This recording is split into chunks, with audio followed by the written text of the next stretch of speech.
충청남도 스산이요. 선녀와 난국꾼.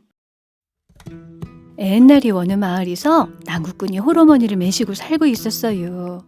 그러던 어느 날 난국꾼은 원은띠같이 난구를 빌라고 산 위로 올라가고 있었어요. 근데 어디선가 다급한 목소리가 들려왔어요. 소리가 들리는 곳을 바라보니 사슴 한 마리가 풀숲에 숨어서 떨고 있었어요. 난국꾼님, 난국꾼님, 지 좀 살려줘요. 지금 지가 사냥꾼한테 쫓기고 있어요.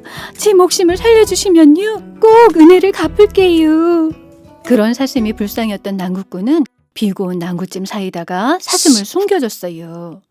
사슴이 몸을 숨기기 미섭게 사냥꾼이 나타나 난국꾼한테 물었어요. 금방 이리로 내뺀 사슴 한 마리 못 봤대요? 주짜기로 내빼던디요. 난국꾼은 난구가 우거진 숲을 갈치며 사냥꾼한테 거짓말로 둘러댔대요. 고맙다는 말을 남기고 사냥꾼은 난국꾼이 갈친 숲위로 당막질 쳤어요. 사냥꾼 뒷모습 쫓아 뵈지 않게 됐을 무렵이 난국꾼은 사슴한테 말했어요. 이제 안전원 있게 나와도 돼. 목숨을 구해주셔서 감사해요, 고마운 난국꾼님. 지가 좋은 것을 알려줄게요. 이건 지가 은혜 갚는 거라고 생각해 주세요. 보름달이 뜨는 밤이 저 건너 새아미 가면 선녀들이 내려와 목간을 할 거예요. 선녀 널개옷 하나를 훔쳐 숨기시고 선녀를 새악시로 삼으세요. 그 대신이 애들 씻을 낳기 전에는 절대로 널개옷을 베져선 안 돼요. 알죠? 지 말 꼭 맹심 또 맹심하세요. 널개옷을 베주면 절대로 안 돼요. 난국꾼은 꼭 그렇게 한다고 약속했어요. 난국꾼은 노총각이었기 때문에 새악시가 꼭 필요했어요. 보름달이 뜨는 밤이 난국꾼은 사슴이 알쳐준 새아미로 향했어요. 달빛으로 반짝반짝 빛나는 새암 풍경을 한참 넋을 놓고 바라보고 있을 때였어요. 정말 거짓말처럼 하늘에서 선녀들이 내려왔어요. 난국꾼은 깜짝 놀라 얼른 풀숲으로 몸을 숨겼어요. 아무것도 모르는 선녀들은 목간을 하려고 널개옷을 벗어두기 시작했어요. 난국꾼은 새암 가생이 가장 가깝게 있는 널개옷 하나를 훔쳐 품속에다 숨겼어요. 시간이 지나고 동틀 무렵이 선녀들은 목간을 마치고 하나 둘 널개옷을 입고 하늘 위로 올라갈 채비를 했어요. 그 중에서 선녀 한 명이 비명을 질렀어요. 벗어든 널개옷이 없어진 걸 알게 됐어요. 언니, 제 널개옷이 없어졌어요. 어쩐디야? 미안해 막내야. 바로 하늘문이 닫힌디야. 지금 바로 올라가지 못하면 우덜도 돌아갈 수 없게 되는데 어찌컨디야? 지는 어찌게 온대요? 언니, 가지 마려 언니. 몽땅 하늘 위로 돌아가는 뒤 널개옷이 없는 선녀는 주저앉아 스럽게 울부짖을 수밖에 없었어요. 난국꾼은 물르는 척 눈물을 흘리고 있는 선녀한테 다가가서 말을 건넸어요. 어찌게 된 일이래요? 괜찮남요? 지는 하늘이 사는 선녀인데요. 널개옷이 없어져서 하늘 위로 돌아갈 수 없게 됐어요. 어쩐데요? 할 일 없으니까 우덜집으로 가 대책을 강구해봐요. 난국꾼은 어찌게든 선녀를 달래 집 위로 데리고 갔어요. 그러고 얼마 후 선녀하고 난국꾼은 한뒤 부부연을 맺고 혼인을 했대요. 보름달이 뜰 때마다 하늘을 바라보며 눈물을 훔치는 선녀가 고연히 개여웠지만 난국꾼은 어린내 씻을 낳기 전에는 널개옷을 베져선 절대로 안 된다는 사슴말을 되뇌면서 꾹 참았어요. 그렇게 매년을 부부로 한뒤 사는 동안이 어느새 난국꾼은 두 어른네들 아버지가 되어 있었어요. 근데 어느 날 선녀는 난국꾼한테 눈물을 흘리면서 말했어요. 하늘나라에 있는 가족들이 정말로 보고 싶어요. 널개옷을 도로 찾을 수만 있다면 얼마나 좋을까요? 가족이 보고 싶다는 선녀 말 때문에 맴이 흔들렸던 것일까요? 할 일 없이 난국꾼은 옷장 깊숙이 숨겨뒀던 널개옷을 꺼내 선녀한테 내밀었어요. 실은 널개옷을 지가 갖고 있었어요. 당신이 지를 두고 내뺄까봐 미서서 고연히 베줄 수 없었어요. 선녀는 널개옷을 끌어안고 한참을 눈물 흘렸어요. 난국꾼이 잠시 한눈판 사이 선녀는 널개옷을 얼른 걸치고 두 어린애들을 양파리로 안더니 하늘로 널러가 버렸어요. 아차! 그 모습을 발견한 난국꾼은 하늘로다가 소리쳤어요. 여보, 어디 간대요? 가지 마류. 애들 거진 다 데리고 가면 지 혼자 워치게 산대요. 하지만 선녀는 무트른 척 널러가 버렸어요.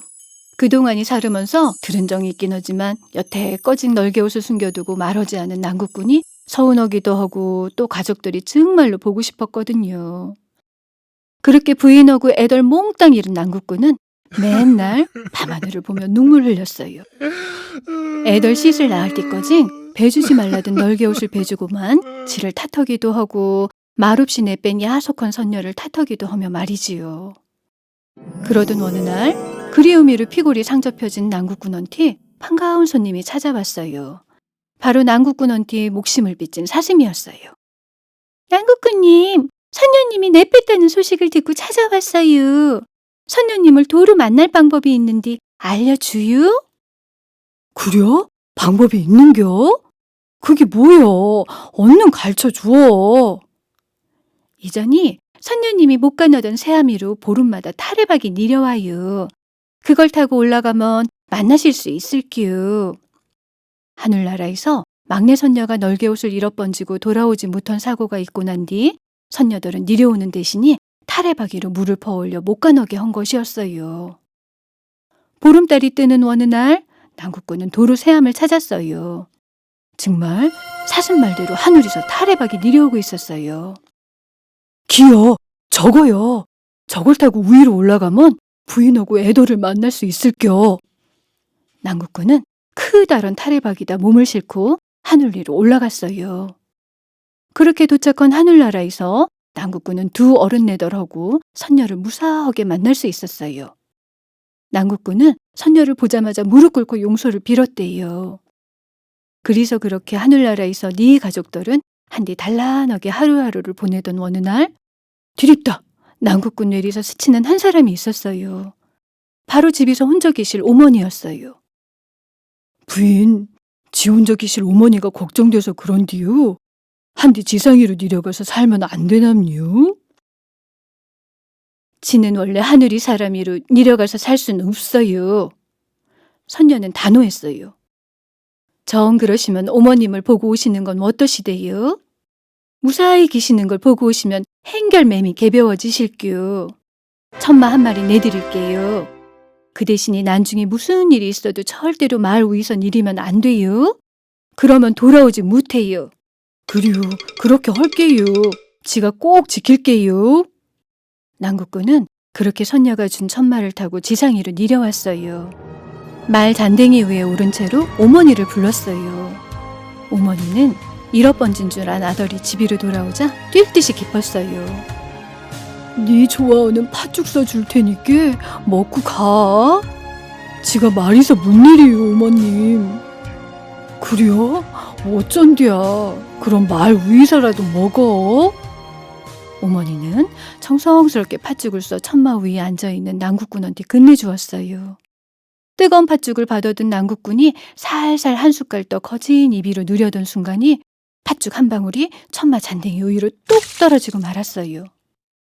뜨거운 팥죽이 잔댕이 위에 닿자 천마는 널뛰기 시작했어요. 무방비 상태로 앉아있던 난국꾼은 순식간에 후청이며 땡바닥이로 곤두박질치고 말았어요. 널뛰던 천마는 몸이 개벼워진 것을 느끼고는 곧바로 하늘 위로 날아가 버렸어요.